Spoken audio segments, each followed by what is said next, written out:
बिहार विधानसभा चुनाव में अब ट्रेंड्स लॉक होने शुरू हो गए हैं और एनडीए को एक लैंडस्लाइड विक्ट्री मिली है। महागठबंधन बहुत ही खराब उनका प्रदर्शन रहा है इस पूरे चुनाव में। लगभग हर क्षेत्र को देखा जाए, एक क्षेत्र की जिसकी सबसे ज्यादा चर्चा थी वो था सीमांचल, क्योंकि सीमांचल में लोगों ने बिहार के औसत से लगभग 10% ज्यादा मतदान किया था। तो सबसे ज्यादा इस चीज की चर्चा वहीं से हो गई थी कि आखिर सीमांचल ने मतदान किया किसको है। क्या उन्होंने महागठबंधन को किया है, क्या उन्होंने एमआईएम को रोकने के लिए किया है, या उन्होंने एमआईएम को समर्थन देने के लिए किया है, किसको किया है। लेकिन अभी जो अपडेट्स हमारे सामने आए हैं कि पिछली बार जिन 5 सीटों पर जीत दर्ज की थी असदुद्दीन ओवैसी की पार्टी एमआईएम ने, उसे वापस से रिटेन किया है, वापस से रिपीट किया है। तो इन तमाम चीज़ों पे बातचीत करने के लिए हमारे साथ जीवेश गर्ग हैं। लगातार आप पिछले वीडियोस में हमें सुन रहे थे इनको।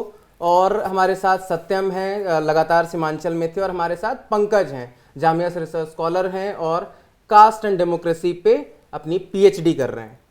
तो सबसे पहले हम समझना चाहेंगे सर आपसे, इसका ओपनिंग रिमार्क हम लेंगे कि जब आपने ये देखा कि बिहार के औसत से लगभग 10% से ज़्यादा वोटिंग हुई, तो आपको क्या लगा था कि ये किधर जा रहा है ट्रेंड, सीमांचल में स्पेशल? जी, पहले तो हम ये चर्चा करना चाहेंगे कि ये वोटिंग बढ़ने की वजह क्या रही सीमांचल में खास तौर से। हम लोग जहाँ भी चाहे किशनगंज गए हों या अररिया गए हों, पूर्णिया गए हों, वो मुस्लिम बहुल थोड़े इलाके हैं, तो उन इलाकों में एक र्यूमर कॉमन था। आप कहीं भी जाएं तो एक र्यूमर ये था, और जिसकी वजह एसआईआर थी कि अगर हमने वोट नहीं डाला तो कट जाएगा, तो हमारा वोट कट सकता है और वो नागरिकता का सवाल खड़ा हो सकता है। और कई लोगों ने मतलब ये बात आई बातचीत में, पर्सनल बातचीत में कई जगह ये बात आई, जो लोग व्यंग भरे लहजे में उन लोगों ने बताया कि बताइए, ये लोग कह रहे थे कि एसआईआर में घुसपैठिए आ गए हैं। आपको पता है कि किशनगंज में कितने घुसपैठिए हैं? 0, है ना। तो इस तरह की बातें, मतलब लोगों के अंदर एक था कि नहीं, इस बार हमको ज़्यादा से ज़्यादा वोट करके और एक मैसेज भी देना है कि हम लोग जो है इसी देश के नागरिक हैं और हमारा यहाँ वोट है। तो ये र्यूमर और प्लस इस तरह का जो साइकिक है वो एक वोट बढ़ने की मैं मानता हूँ वजह रही। अब रही बात कि उन्होंने किनको दिया, तो इसमें मतलब मैं बिटवीन द लाइन एक बात मुझे बार बार समझ में आ रही थी कि लोग बात तो कर रहे हैं, लेकिन उस पूरे बातचीत में मैंने बार बार नोटिस करने की कोशिश की कि चर्चा किसकी है ज़्यादा। तो मुझे बहुत आश्चर्य हुआ, जैसे 2020 में जब मैं कई जगह घूम रहा था तो तेजस्वी जी चर्चा में थे, इवन सीमांचल में भी तब 12 सीटें आई थी उसमें। लेकिन इस बार लोगों के डिस्कोर्स से हमको तेजस्वी जी, इवन मुस्लिम जनमानस के डिस्कोर्स से तेजस्वी जी बाहर आते हमको नजर आए। मतलब वो कहीं थे ही नहीं, मतलब उस तरह से उनको लेके कोई दिलचस्पी लोगों में नहीं है उनकी बात करने में। तो मुझे थोड़ा खटका था, फिर भी मैं मान रहा था कि हो सकता है कि ज़्यादा वोट जाएगा तेजस्वी को। लेकिन कई सीन ऐसा दिखे, जैसे हम जब किशनगंज से पूर्णिया वापस लौट रहे थे तो बाईसी जो ओवैसी साहब का बहुत स्ट्रांग होल्ड है, वहाँ पे जो भीड़ मैंने देखा, इनकी सभा होने वाली थी, आने वाले थे, उस भीड़ को देखने के बाद मुझे ऐसा लगा कि कहीं कुछ गड़बड़ तो नहीं है। मतलब ये लोग कहीं ओवैसी को ही वोट तो नहीं डालने जा रहे हैं।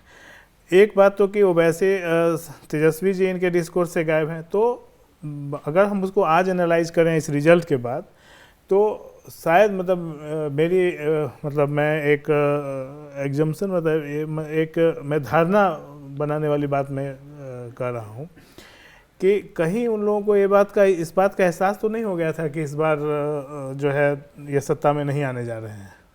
तो जब सत्ता में नहीं आने जा रहे हैं तो हम उनको क्यों ना वोट कर दे जो हमारे अपने हैं। थोड़ा सा हाँ जी, ये सब सेम एक एग्जांपल मेरे साथ हुआ था। सत्यम, पहले हम चाहेंगे कि आप उन 5 सीटों का थोड़ा समीकरण और ये बता दें कि वो कौन 5 सीटें हैं, क्योंकि जब 5 साल हो जाते हैं तो लोग कई बार भूल जाते हैं। थोड़ा बताइए। और आप एक और इंटरेस्टिंग चीज बता रहे थे कि उन कैंडिडेट्स को आरजेडी ने रिपीट नहीं किया, उसका एक सेंटिमेंट था। तो क्या हुआ था 2020 में जोकीहाट, बहादुरगंज, अमौर, बायसी और कोचाधामन, ये 5 सीटें थी जो AIMIM ने, असदुद्दीन ओवैसी की पार्टी ने जीती थी। लेकिन उसमें अख्तरुल इमान भी जीते थे। उनके अलावा जो अभी प्रदेश अध्यक्ष हैं AIMIM के, उनके अलावा चारों विधायक राजद में चले गए थे जी। और ओवैसी साहब हमेशा ये कहते रहते हैं कि राजद ने मेरे विधायकों को तोड़ लिया, राजद तोड़ कर ले गई। अब इंटरेस्टिंग क्या है कि उस वही 5 सीटें जिसमें से पिछली बार जो MIM ने जीती थी, उसी 5 सीटों पर आज भी जीते हैं। और कोचाधामन तो जीत गए हैं, काउंटिंग खत्म हो गई है, ECI की वेबसाइट पर अनाउंस हो चुका है। RJD ने क्या किया, एक एग्जाम्पल कोचाधामन का ही है। कोचाधामन से इजहार असफी नाम के प्रत्याशी थे, पिछली बार MIM की टिकट से जीते थे। वो चले गए RJD में बाकी 4 विधायकों के साथ। अब RJD में गए तो उनको फिर से टिकट मिलना चाहिए था, सिटिंग विधायक हैं, पिछली बार जीते हैं। RJD ने उनको टिकट नहीं दिया।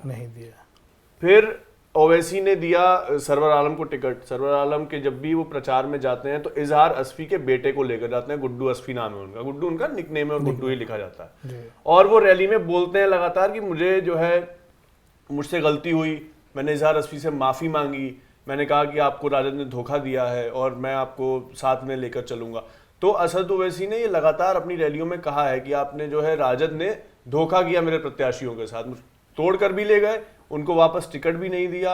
और वो वाली जो पूरी बात है कि मुसलमान कैसे दरी बिछाने के लिए है, तुम तो डिप्टी CM भी नहीं बनाते हो, तुम टिकट भी नहीं देते हो हमारे प्रत्याशियों को, उसके बाद फिर तुमको वो जो है वोट क्यों दे। इंटरेस्टिंग चीज बता रहा था कोचाधामन की। कोचाधामन में रैली थी असदुद्दीन ओवैसी की 7 नवंबर को। अब हम लोग पहुंचे हुए थे, हम लोग किशनगंज में थे, किशनगंज जिला में ही कोचाधामन सीट है। हम वहां पहुंचे और था कि आने वाले हैं, बहुत भीड़ थी। हेलीकॉप्टर आया और उतरा। हेलीकॉप्टर आने से पहले ही देखो देखो कौन आया, शेर आया जैसे रैली नारे लगते हैं। अब उसके बाद क्या हुआ कि हमने कोशिश की कि बात करते हैं इंटरव्यू। तो उन्होंने कहा होटल पर आइए, दफ्तरी पैलेस में रुका हूं। दफ्तरी पैलेस बड़ा होटल है किशनगंज का। अब हमने सोचा उनकी गाड़ी निकली है, उन्हीं काफिले के साथ हम भी निकल लेंगे। आप यकीन नहीं करेंगे, 2.5 घंटा उस जाम में थे हम, और वो 2.5 घंटा जाम लगा हुआ था। मैंने और अभिषेक हैं, कैमरा पर्सन थे मेरे साथ, हमने जाम खुलवाया है। 2.5 घंटा वो काफिला निकल गया, जाम लगा रहा, ट्रक फंस गए, गाड़ियां फंस गई, बाइकें, सैकड़ों की संख्या में बाइकें जिस पर MIM का पतंग छाप झंडा लगा हुआ है, और वो जाम लगा है 7, साढ़े 7, 8 बजे तक। और वो भीड़ थी, वो भीड़ आपको इमरान प्रतापगढ़ी की रैली में नहीं दिखी। वो भीड़ आपको, और ऐसा उन्होंने कहा कि हेलीकॉप्टर खराब हो गया था और इस वजह से टेक्निकल इशू के कारण लैंड नहीं कर पाया, जो भी। पर ये भी हो सकता है कि भीड़ की वजह से एक जगह पर ना जा पाए, कि भीड़ ही नहीं है। कुर्सियां क्यों तोड़ी गई उनके, मतलब वो जहां उतरने वाले थे वहां इमरान प्रतापगढ़ी, हाँ वो भी ये वाली भी बातें आई थी। हम जब वापस आ रहे थे किशनगंज से पटना की ओर, ये आखिरी दिन था, प्रचार उसी शाम को खत्म होने वाला था 5 बजे, और एक जगह पर रैली होनी थी। हमने सोचा कि रुकें, हमारी टीम ने भी सोचा, आगे जो टीम थी आकाश जिसमें थे, उन्होंने सोचा कि रुके, लेकिन हम नहीं रुके। हमने कहा कब तक आएंगे, मिलेंगे नहीं मिलेंगे, हम उसमें थे डिलेमा में। तो हम आगे बढ़ गए कि चलिए ठीक है, पटना भी पहुंचना है और वहां भी काम है। तो कुर्सियां हमको खाली दिखी, हमने सोचा आए होंगे। शाम को देख रहा हूँ एक्स पर तो वीडियो डाला कि टेक्निकल इशू है जी, मैं तो लैंड नहीं कर पाया और नहीं आया। तो ओवैसी का ये है कि एक तो सीमांचल की सीट है, जो 5 जीते हैं वो तो जीते ही हैं। इसके अलावा अररिया है, अररिया है महागठबंधन के प्रत्याशी को, जो उनका अभी मार्जिन है, ट्रेल कर रहे हो, उससे कहीं ज्यादा वोट MIM को मिला है। कस्बा एक सीट है, उसमें भी मिला है। और जब शाम तक होगा ये, तो 24 में से ऐसी कई सीटें होंगी जिस पर MIM लड़ा है और नुकसान किया है। मुझे ये जानना है आप लोगों से, क्योंकि आपने पिछला चुनाव कह रहे हैं कि आपने जो है देखा है, तो सवाल ये भी तो बनता है ना ऋषिकेश की, जब महागठबंधन को पता था कि पिछली बार कर दिया गया है डैमेज ओवैसी की तरफ से, और कहा गया बाकायदा, बी टीम कहें और वोट काटने वाली पार्टी कहें, जो भी शब्द दिए जाए, नुकसान किया गया ना। सबसे ज्यादा एक्सट्रीमिस्ट आप बताइए पंकज, की जब ये एक्सट्रीमिस्ट जैसा शब्द जब आएगा, आप कास्ट के एकदम छोटे छोटे इक्वेशंस को आप फॉलो करते हैं, आप मतलब अलग अलग धर्मों में भी उस चीज को देखते होंगे, जब एक एक्सट्रीमिस्ट वर्ड अगर यूज हुआ असदुद्दीन ओवैसी के लिए, द हिंदू का वो इंटरव्यू था, ऑडियो इंटरव्यू था, तो वो बाहर आया नकवी ने, हाँ, तो उसके बाद जो ये वोटिंग परसेंटेज दिखा और तमाम चीजें, उसके बाद जो भी आपने देखा, आपको क्या लगा कि वो वोट किधर जाने वाला है और इसका क्या इम्पैक्ट हो सकता है? सबसे पहले अगर हम जिस दिन मुकेश सहनी को as a deputy CM declare किया गया था कि हमारी सरकार आएगी तो हम इनको डिप्टी CM बनाएंगे, उसी दिन से ये पूरा जो सिनेरियो है चेंज होना शुरू हो गया था। मुस्लिम के लिए स्पेशली हुआ क्या था कि 17 to 18% मुस्लिम पॉपुलेशन है और 14% यादव है, अब वो मुस्लिम के बीच में ये था कि एक तो वो आप टेकन फॉर ग्रांटेड उनको वोट समझते हैं, सोशल सिक्योरिटी या बीजेपी के अगेंस्ट में आप उनको सिक्योरिटी का सबसे बड़ा इशू दिखा के आप उनका वोट ले लेते हैं, लेकिन पार्टिसिपेशन भी आपने टिकट में कम कर दिया। अब जबकि आपने 53 यादव्स दिए और उसके कंपेयर में आपने मुस्लिम कैंडिडेट बहुत कम दिए। तो वही उसी दिन से एक फोटो बहुत वायरल हो रहा था एआई जनरेटेड कि डिप्टी सीएम और सीएम और नीचे जो है एक मुस्लिम लड़का जो है दरी बिछा रहा है, और वो इतना फोटो सर्कुलेट हुआ है कि वो मुस्लिम वोटर्स के बीच में चला गया कि हम लोग 18% पॉपुलेशन साइज है और हमको बस ऐसे समझा जाता है केवल हम डिप्टी सीएम जिसकी पॉपुलेशन साइज 3 या 2% के करीब है उसको डिप्टी सीएम बनेगा, और हम 18% हम सीएम भी नहीं बन सकते, डिप्टी सीएम भी नहीं बन सकते, हमारा पार्टिसिपेशन भी डे बाई डे या डे बाई इलेक्शन वाइज कम हो रहा है। तो वो मैसेज अपने आप कन्वे हो गया था मुस्लिम्स में, और वहीं से ये शुरू हो गया था। इसके बाद जब AMIM का जो सिनेरियो है, आपने उसके 5 जो सिटिंग MLAs थे उनको तोड़ लिया, जैसा कि कह रहे थे कि तोड़ लिया है। तो वो जब तोड़ना कहते हैं ना, तो एक ऐसा वर्ड फील होता है, लोग इंटरनलाइज करते हैं कि हमारे साथ धोखा हुआ है। तो मुस्लिम्स ने भी कहा कि एक तो हमारे रिप्रेजेंटेशन कम हो रहा है, इसके बाद जो था उसको भी आपने तोड़ लिया, फिर उनको रिपीट भी नहीं किया, तो एक डबल धोखा हो गया उनके साथ, और यहीं से वो चेंज होना शुरू हो जाता है। दूसरा, अगर आप बिहार के सिनेरियो में जाएंगे और बिहार के लोगों से बातचीत करेंगे तो कोई भी कास्ट जो है वहाँ की, क्योंकि कास्ट बेस्ड पॉलिटिक्स है बहुत ज़्यादा, तो कोई भी कास्ट वहाँ पर यादव को देखना नहीं चाहती, इवन मुस्लिम भी अब देखना नहीं चाहता है, और मुस्लिम को यादव भी देखना नहीं चाहता है। मान लीजिए कहीं पे मुस्लिम कैंडिडेट है और कहीं पर यादव कैंडिडेट है, तो अगर वहाँ पे पॉपुलेशन साइज यादव की ज़्यादा है तो वो टैक्टिकल वोटिंग करते हैं। मान लीजिए वो यादव जो है बसपा से है या JDU से है या बीजेपी से है, तो बीजेपी वाले यादव को वोट कर देंगे, लेकिन मुस्लिम अगर RJD का भी होगा तब भी वोट नहीं करेंगे। जैसे वो जाले दरभंगा ये सब जो 2020 में हुआ था कि कांग्रेस को जितनी भी सीटें मिली थी वहां वो लड़े थे, अब्दुल बारी सिद्दीकी को खुद चुनाव हारना पड़ा था उसमें। जी, तो ये चीज़ें हैं। तो ये धीरे धीरे बिहार का मुस्लिम कंपेयर टू यूपी के मुस्लिम से काफ़ी बेहतर डिसीजन लेता है वोटिंग के मामले में, क्योंकि वो जो भागलपुर का दंगा है उसके बाद से उनका जो वोटिंग डिसीजन है वो बहुत बेहतरीन है। तो वो सिक्योरिटी और फिर दूसरा सोशल जस्टिस की जो पॉलिटिक्स है उनको भी तो कुछ मिलना चाहिए। फिर कास्ट बेस्ड सर्वे के बाद पहला चुनाव हो रहा है बिहार का, तो उसका भी एक अपना इम्पैक्ट है, क्योंकि सीधे सीधे ये पॉपुलेशन सबको अपनी जात की पता चल गई, तो जो कम परसेंटेज वाले पॉपुलेशन साइज हैं वो अपना डिमांड कर रहे हैं, अपना हीरो या अपना लीडर तलाश रहे हैं, लेकिन जिसका एक बड़ा चंक है जो डिसीजन मेकर है उसको आप निगलेक्ट कर रहे हैं, और उसका इम्पैक्ट या इफेक्ट आप इस चुनाव में देख रहे हैं। तो बहुत ज़्यादा कोई सरप्राइजिंग नहीं है, और बीजेपी का डर दिखा के आप कब तक, 2014 से आप डर ही दिखा रहे हैं उनको, तो वो भी अब चाहते हैं कि बीजेपी हमारा क्या कर लेगी, जो होना था वो हो चुका है। तो अब वो इसी तरीके से वोटिंग पैटर्न कर रहे हैं, जैसा एक दूसरी जातियाँ अगर राजपूत कर रहे हैं या भूमिहार कर रहा है या फिर यादव कर रहा है, तो वो टैक्टिकल वोटिंग करना शुरू कर रहे हैं, जहाँ उनका कैंडिडेट है उनको वोट कर रहे हैं, जहाँ नहीं है तो उनको जो अच्छा लग रहा है उसको वोट कर रहे हैं। तो आप कह रहे हैं कि जो सबसे ज़्यादा, जब अगर अमित शाह अगर अपने मंच से ये कहते हैं कि घुसपैठियों को भगाने का चुनाव है, तो आमतौर पे हमने ये देखा है कि ऐसा ये बयान डराते हैं और मुस्लिम वोट एक जगह कहीं कंसोलिडेट होता है। तो आपको मतलब आप कह रहे हैं कि इसका कोई इम्पैक्ट ऐसा दिखा नहीं, उनको लगा कि ये तो बस बोलने की बातें हैं, प्रचार। 11 साल हो गया है, कब तक आप मुस्लिम्स को डराएंगे? और मैंने कहा कि भागलपुर दंगे के बाद वहाँ का मुस्लिम जो है वोटर एज ए वोटिंग के मामले में वो बेहतर डिसीजन लेता है हमेशा, और वहाँ पे चूँकि वहाँ पे 2 रीजनल पार्टी हैं जो मजबूत हैं, जो और वो बिहार यूपी में नहीं है, तो वहाँ पे उनके पास चॉइस है, और नीतीश कुमार ने वो मेंटेन करके रखा है कि हम आए या राजद आए। तो राजद तो ठीक है, आप उनका वोट लेते हैं तो आपको सिक्योरिटी देना ही पड़ेगा, लेकिन JDU भी आएगी तो वो चीज़ें नहीं होने देती जो बीजेपी चाहती है, और JDU उसको मैनेज करके रखती। तो अगर JDU आ भी जाएगी तो उनको पता है कि बीजेपी आएगी भी तो JDU का CM बनेगा और नीतीश कुमार होंगे मुख्यमंत्री, तो हमें कोई प्रॉब्लम्स नहीं होने वाली है। इस वजह से वो इस बाइनरी में फंसने की कोशिश ही नहीं करते। अच्छा सर, मतलब जिन सवालों का उन्होंने जवाब दिया वही सवाल मेरे और सत्यम की तरफ से ही रहेगा कि एक ये कि तोड़ लिया, रिपीट नहीं किया, और उसके बाद जैसे उन्होंने बोला कि फ़ोटो सर्कुलेट होने वाला, तो ये जो 3-4 चीज़ें जो उनके साथ ऐसी हो गई जो शायद उन्होंने अपमानजनक समझा हो। तो जैसे उन्होंने जो जवाब दिया कि भागलपुर दंगे के बाद उनका जो मतलब वोट करने का और डिसीजन लेने का जो पैटर्न, आप मतलब क्या मानते हैं, इत्तेफाक रखते हैं? बिल्कुल बदला है, और मेरा मानना है कि देखिए जब हम दूर से जब हम मुस्लिम समुदाय को देखते हैं तो ऐसा लगता है कि ये एक धर्म के रूप में है, लेकिन जब हम उनके अंदर जाते हैं तो उनके अंदर भी वो तमाम परेशानियां हैं जो हिंदू समुदाय में हैं। वहाँ भी कास्ट का पूरा ये, जैसे एक काटी सीट है मुजफ्फरपुर से के बगल में सीट है, वहाँ जब हम लोग गए तो वहाँ के पसमानदा मुसलमान बोलते हैं, जो ओबीसी के जो मुसलमान हैं, जो मतलब पिछड़े मुसलमान हैं, उनको पसमानदा बोलते हैं। मतलब पसमानदा का अर्थ ही होता है कि जो पिछड़ा हुआ है ना। तो पसमानदा जो हैं और शेख और पठान ये अपर कास्ट हैं मुसलमानों में।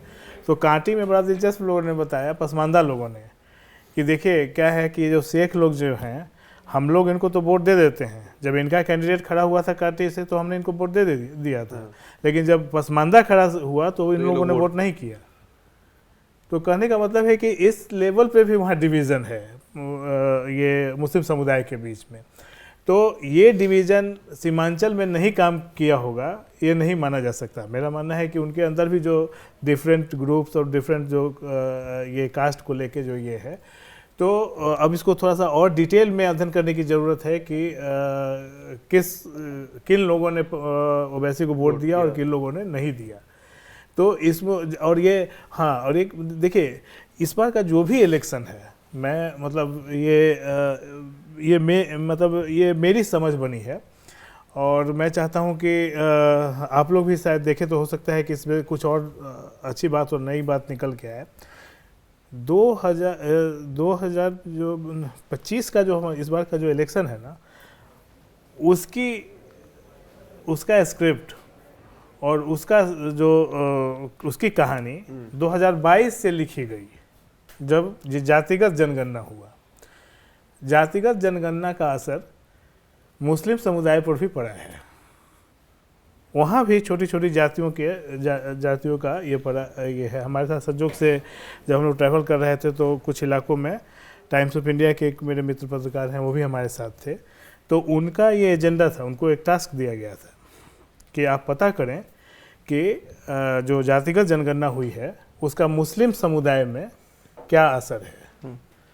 तो उनके साथ साथ हम भी घूम रहे थे। तो हम लोग एक मदरसे, तो हम लोग जगह जगह हम लोगों ने इस चीज़ को कोशिश की। तो हम लोगों ने जानबूझ के मुस्लिम समुदाय में जाके और हम लोगों ने डिबेट करने की कोशिश की कि जो आज सिचुएशन है, या नीतीश जी को लेके या लालू जी को लेके क्या सोचना है। जानकर आपको आश्चर्य होगा कि हर उसमें मोहल्ले में निश्चित तौर पे लालू यादव के ज़्यादा सपोर्टर थे, लेकिन वहाँ कई लोग नीतीश के भी थे जो ये कहने में नहीं उनको हिचक थी कि हम जेडीयू के कार्यकर्ता हैं, जेडीयू में हम फलाना पद होल्ड करते हैं, ये कहने में उनको कतई हिचक नहीं थी। तो हम लोग का ये सवाल होता था कि फिर आप अपने लोगों को कन्विंस कैसे करते हैं, क्या कहते हैं कि आपको नीतीश को वोट देना चाहिए। तो उनको कि इसकी ज़रूरत नहीं पड़ती, क्योंकि हमारे समुदाय में बहुत सारे लोग हैं जो नीतीश को लेके बहुत अच्छा भाव रखते हैं। और जो लालू जी के विरोधी थे, जैसे मुजफ्फरपुर में एक मदरसा एक जगह है, तो वहाँ हम लोग ये डिबेट कर रहे थे। और तो वहाँ दो लोग, एक फिजिक्स से एमएससी किए हुए एक युवक थे, दूसरे जिन्होंने अच्छी पढ़ाई करके और कूट का इंडस्ट्री उन्होंने शुरू किया था। तो उन्होंने दोनों में डिबेट हुआ कि कौन अच्छा कौन ये। अंत में इस नोट पे बात ये चली कि जो जेडीयू वाले थे उन्होंने तो कहा ही कि हम तो नीतीश जी के ही काम करते हैं।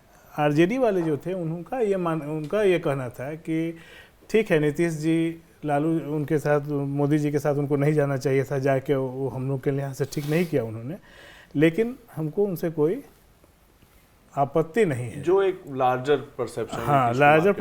तो जब बात अब यहाँ पे आ गई कि जब उनको नीतीश से भी प्रॉब्लम नहीं है, राजद से भी अब उस तरह का प्रेम नहीं बचा जैसे सर बता रहे हैं, है ना, तो फिर उन्होंने सोचा होगा कि क्यों ना हम अपने जो हमारे स्वाभिमान को, या हम देखिए एक चीज़ है कि 2025 के बाद हर कास्ट में, कई बार मैं अपने मित्रों से कहता हूं कि जब हम बिहार को एनालाइज करते हैं और मुस्लिम समुदाय को एनालाइज करते हैं, तो एक अवधारणा हमको थोड़ा परे रख के सोचना चाहिए कि मुस्लिम को हम एक धर्म के रूप में न देखें, वहाँ एक कास्ट के रूप में हम मुस्लिम को देखने लगे, या देखें तो हो सकता है कि सच्चाई के ज़्यादा करीब पहुँचते हैं। जब एक मुस्लिम समुदाय को आप बिहार के अंदर, यूपी में मैं ये बात नहीं कर सकता, मतलब मैं यूपी की जितनी मेरी समझ है, लेकिन बिहार को मैं जितना जानता हूँ जैसे बिहार में ये आम बोलचाल की भाषा में पूछते हैं कि कौन बिरादर, तो बोलेंगे मुसलमान। मतलब वहाँ धर्म नहीं है, आप कौन धर्म नहीं, कौन बिरादर। तो इस तरह से कौन या कौन जाति, तो इस तरीके से ये है कि वो जाति के रूप में अगर हम देखेंगे तो हो सकता है कि हम लोग सत्य के ज़्यादा करीब पहुँचें।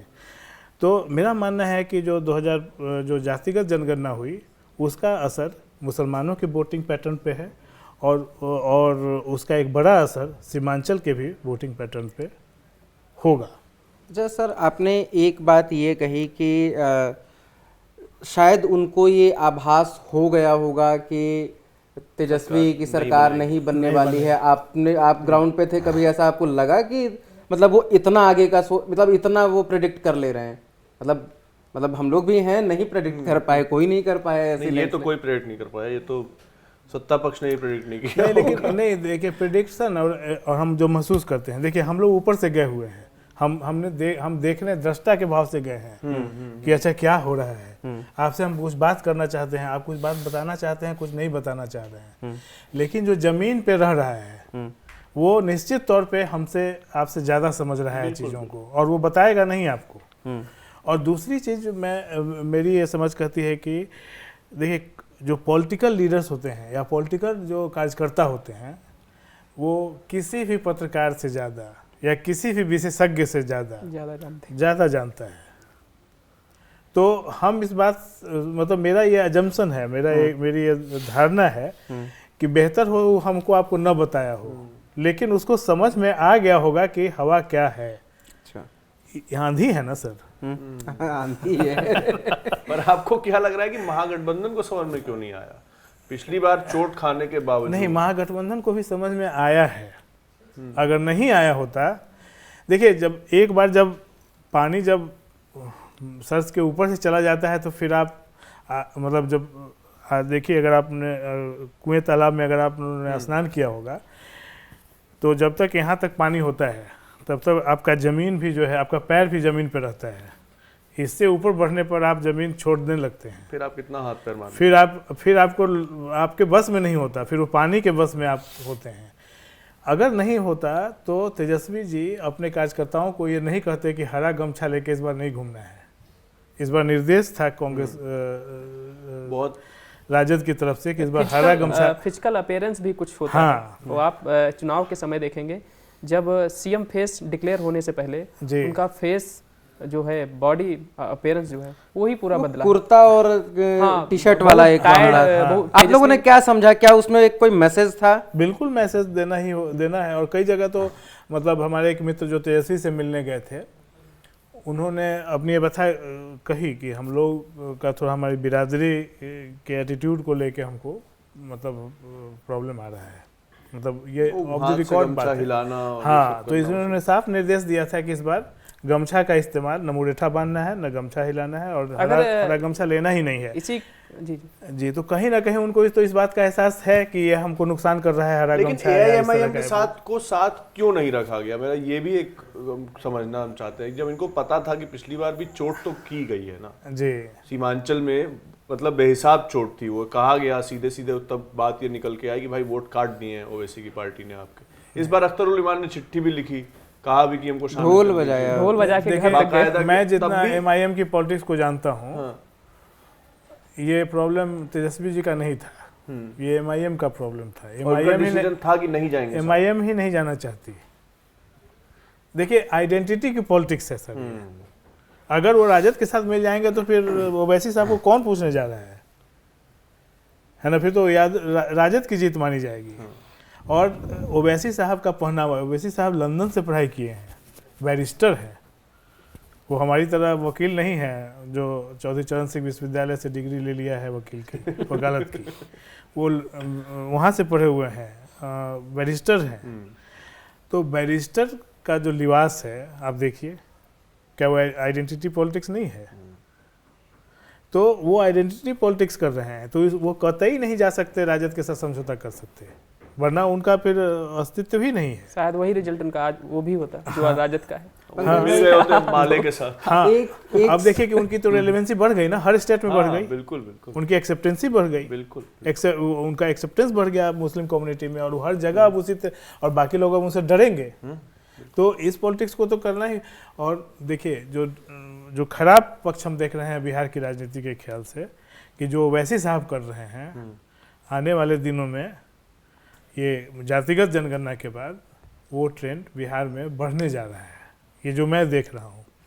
आइडेंटिटी पॉलिटिक्स के बारे में अब हर कास्ट जो है अपना नेता चाहेगा और अपने तरह से वो राजनीति, तो वो फिर राजनीति किधर जाएगी। और अभी सर से मेरी बात हो रही थी रास्ते में, सर की भी एक बात से मैं बहुत मुतासिर हूँ कि निश्चित तौर पे अगर बाकी पार्टियां, अपोजिशन की पार्टियां न संभली, इस पॉलिटिक्स को अगर ठीक से नहीं समझने की उन्होंने कोशिश की, तो निश्चित तौर पे इसका फ़ायदा भाजपा जैसी शक्तिशाली पार्टी को जाएगा। एक सवाल पंकज भाई आपसे, कि हमेशा से हमने ये सुना है कि नीतीश कुमार का एक वोट बैंक है महिला वोट बैंक, ठीक है, लेकिन फिर भी जब भी MY समीकरण एक ऐसे लिया जाता था तो लोग ये समझते थे कि नहीं, ये थोड़ा एकदम इंटैक्ट उन्हीं के साथ जाते हैं। लेकिन अगर वो उन्हीं के साथ जाते तो भी महागठबंधन 33 पे नहीं दिखता। अगर मुस्लिम और यादव भी अगर संगठित होते तो आपको क्या लगता है कि मुसलमानों का वोट छिटका है, यादवों का भी वोट छिटका है?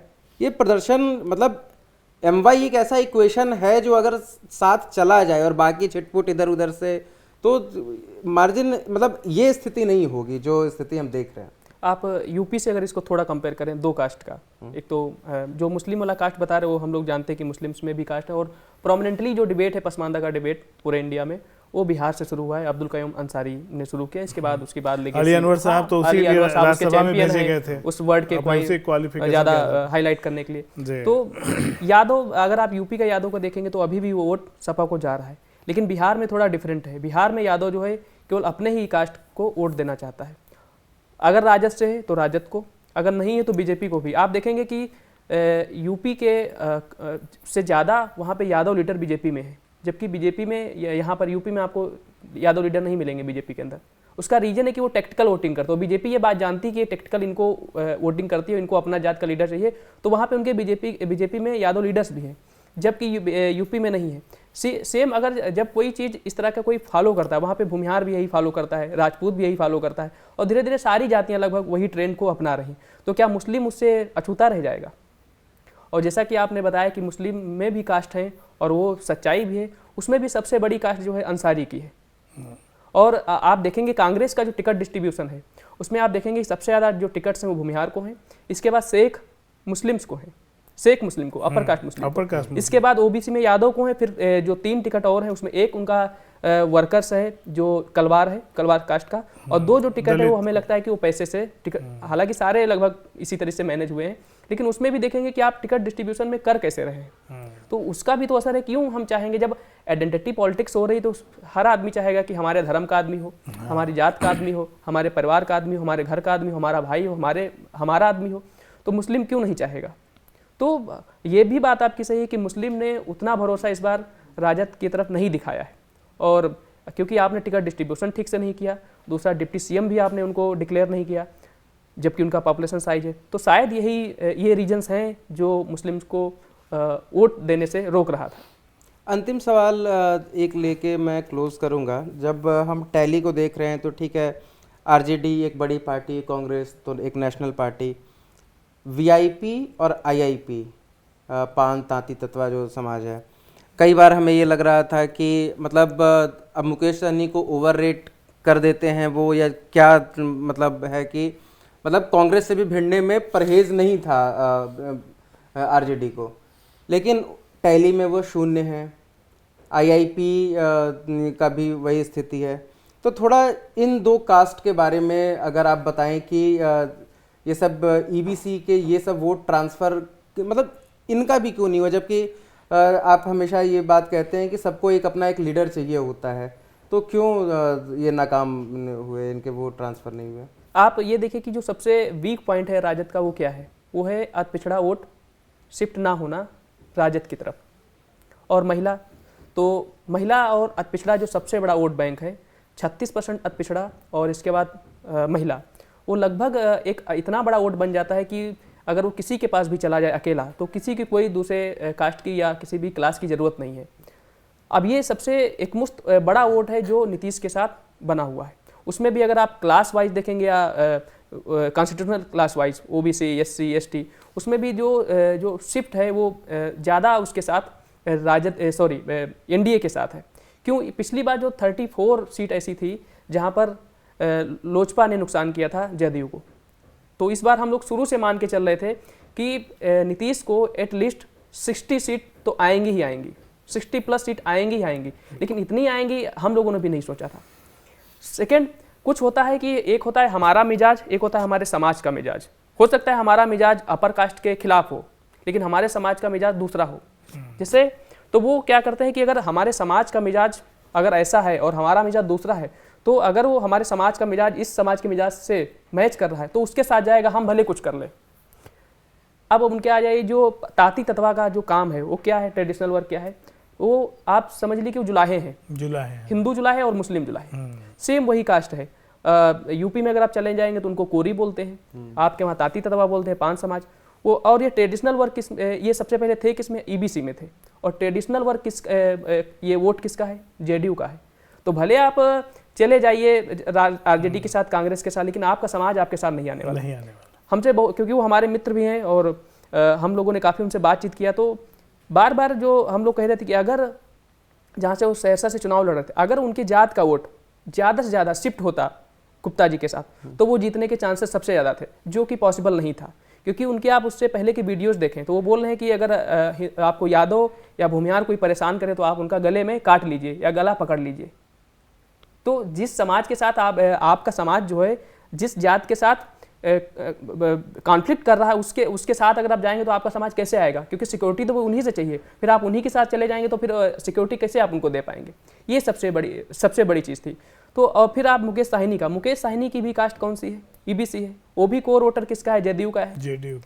अब BJP का, हाँ BJP का या JDU का, उसका भी लीडर जो है बात कुछ और कह रहा है, लेकिन उसके उस समाज का मिजाज कुछ और है। और वो भी ये कह रहा है कि मतलब कॉन्फ्लिक्ट रहता था हमारा इनके साथ, तो लेकिन अब हम हैं तो ठीक कर देंगे। तो हम एक समाज का मिजाज, जब तक हम समाज के मिजाज से हम मैच नहीं करेंगे तब तक हम कुछ भी कह लें, समाज के इतर बात करेंगे, लेकिन समाज हम पे ट्रस्ट नहीं करेगा।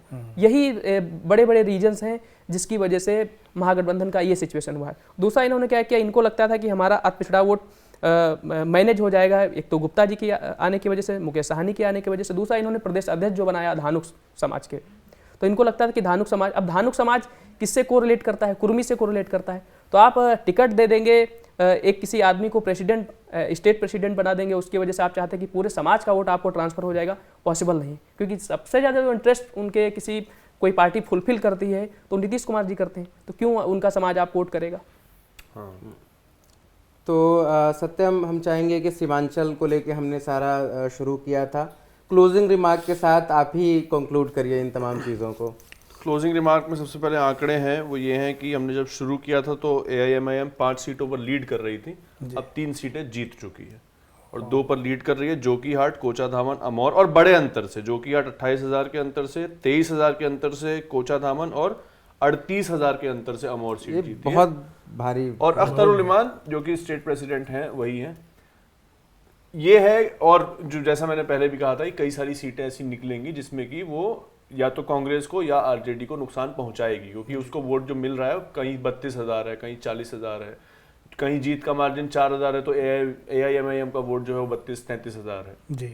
और ओवैसी ने जब इनका पूरा कैंपेन चल रहा था, हमने जब उनका भाषण भी सुने, उनका जो कैंपेन ट्रेल भी किया, उसमें उन्होंने सीधे तौर पर तेजस्वी यादव को एक जो एक्सट्रीमिस्ट वाला जो बयान उन्होंने दिया था, अब उसका जमीन पर कितना असर पड़ा, लोगों ने वही सुनकर वोट दे दिया कि नहीं दे दिया, वो तो जैसा आप कह रहे थे कि जनता बताएगी नहीं आपको जी। और अब रिजल्ट देखने के बाद हम लोग एनालिसिस कर दें कि नहीं इस वजह से वोट पड़ा था, तो वो बेमानी होगा जनता के साथ भी। तो उसमें ये था, लेकिन वो कह रहे थे लगातार, उन्होंने ये कही बात कि आपने मुझे एक्सट्रीमिस्ट कहा, ये आपकी भाषा है। और जो बहुत इंटरेस्टिंग बात वो ये कह रहे थे कि ये कह रहे हैं कि हर घर नौकरी देंगे, कि तुम्हारा बच्चा ग्रेजुएट नहीं है 10% से ज्यादा। उन्होंने सीधा बोला कि मुसलमानों की आबादी में 10% तो ग्रेजुएट नहीं है, नौकरी कहां से करोगे, क्या नौकरी दे देगा वो तुमको। बिल्कुल। तुमका अगर और जो एएमयू सेंटर का मुद्दा है किशनगंज में, वो खुलना था 2012 से पास है वो, और हर सरकार आती है 2 बार, तीसरा चुनाव ये हो गया, अभी तक नहीं खुला है, तो वो एक बहुत बड़ा मुद्दा उन्होंने उठाया। सीमांचल में फिर गरीबी है, वहाँ का जो मुसलमान है वो किशनगंज का खास तौर पर, वो जो पूरा रीजन, किशनगंज ने मेरे ख्याल सबसे ज्यादा वोट भी किया है, 70% से ज्यादा वोट किशनगंज विधानसभा सीट पर हुआ था। जो महिलाएं हमें मिली, स्मैक का बहुत बड़ा इशू है, स्मैक वो स्मैक और जो सूखे नशे इसको आमतौर पर कह दिया जाता है, चरस, गांजा, स्मैक और इंजेक्शन वगैरह, ये सारे नशे हैं, बहुत ज्यादा है, बहुत ज्यादा। तो आसपास की सीटों पर पतंग छाप की ये होड़ तो है ही, और ये सारे मुद्दे भी हैं। उनको लगता था कि जेडीयू की तरफ कोई जाए। किशनगंज जो शहरी इलाका है वहां पर कांग्रेस ही जीती है, स्वीटी सिंह नहीं जीत पाई अभी तक, तो स्वीटी सिंह पीछे ही चल रही हैं। अच्छा। जो होदा हैं वो आगे ही चल रहे हैं, कांग्रेस के प्रत्याशी हैं। लेकिन आसपास की सीटों में ये सारे मुद्दे हैं, और फिर जो घुसपैठिए वाला और बाढ़ वाला मुद्दा, ये सारी बातें ओवैसी ने उठाई, और ओवैसी ने एकदम अंत में ये इस बात को भी धता बता दिया जो लोग कहते रहे थे, प्रशांत किशोर भी कहते रहे थे कि बाहरी हैं, ये तो हैदराबाद से आए हैं, ये तो बाहर की पार्टी है, इनको क्या पता। तो वो उन्होंने सीधा सीधा सब पर आरोप भी लगाए थे, अखिलेश यादव कौन सा यहाँ के हैं, सही, इमरान प्रतापगढ़ी कौन सा यहाँ, और इमरान प्रतापगढ़ी ने भी कई तरह की बातें की उनके बारे में, और वो भाषा की जो राजनीतिक मर्यादा है उसकी बात को जो भी करे, लेकिन काफी बयानबाजियां हुई दोनों तीनों तरफ से। प्रशांत किशोर ने कह दिया कि उनको ऐसा करना चाहिए कि चले जाना चाहिए यहाँ से, तो उस सबको जवाब उन्होंने पिछली बार भी दिया था, इस बार भी दिया है। 5 सीटें ये हुई हैं, हो सकता है पिछली बार के विधायक 4 ना गए होते तो ये 5 सीटें 9 होती, 10 होती। तो इसको जैसा आपने कहा कि सोचने की जरूरत तो है। हैदराबाद की पार्टी अब हैदराबाद की पार्टी नहीं रही है, उसने बता दिया था पिछली बार भी कि बिहार में क्यों पहुंची है, और इस बार उसको रीट्रेट भी कर दिया कि हम तो इसलिए आए थे। तो ये इस बार तो इनके पास कोई ऑप्शन भी नहीं कि आप किसको ब्लेम करेंगे कि ये बी टीम है, क्योंकि इतनी तो सीट ही नहीं है, इस पर आप सरकार भी नहीं बनाने वाले हैं। अब आप किस अब बी टीम कैसे कहाँ हरा देगा ना, वो थोड़ी ना आके आपको पटना की सीटों पर हरा देगा। वो तो चलिए हरा भी दिया तो वहीं हराएगा ना, वो थोड़ी आके आपको अपनी अपनी सीटों पर वोट काट के चला जा रहा है। सही। तो बहुत बहुत शुक्रिया सर आप लोगों का इस पूरी चर्चा में जुड़ने के लिए। सीमांचल का हमने पूरा समीकरण बताया और सुबह से कई सारी सीटों का हमने बताया। अब तो मैं यही मतलब बताते बताते हम इतने थक गए हैं कि हम चाहते हैं कि अब जनता कमेंट करके हमें बताए कि भाई हम जो बातें कह रहे हैं वो कितनी सही है, कितना गलत है, क्योंकि हम तो अपने इतने ही एक्सपीरियंस है कि भाई हमने 1 सप्ताह के लिए हम सीमांचल गए तमाम, लेकिन जो जनता जो देखती है, जो इस समीकरण में इंटरेस्ट लेगी, उनका फीडबैक हम जरूर जानना चाहेंगे इस पूरी चर्चा पे, और उनका कमेंट्स हम जरूर चाहेंगे। जनता ने बताया है कि जनता ही राजा है, आप कोई एनालिसिस कर लीजिए, कोई कैंपेन कर लीजिए, जनता जो चाहेगी वही। तो बहुत बहुत शुक्रिया, देखते रहिए खबरगांव। नमस्कार।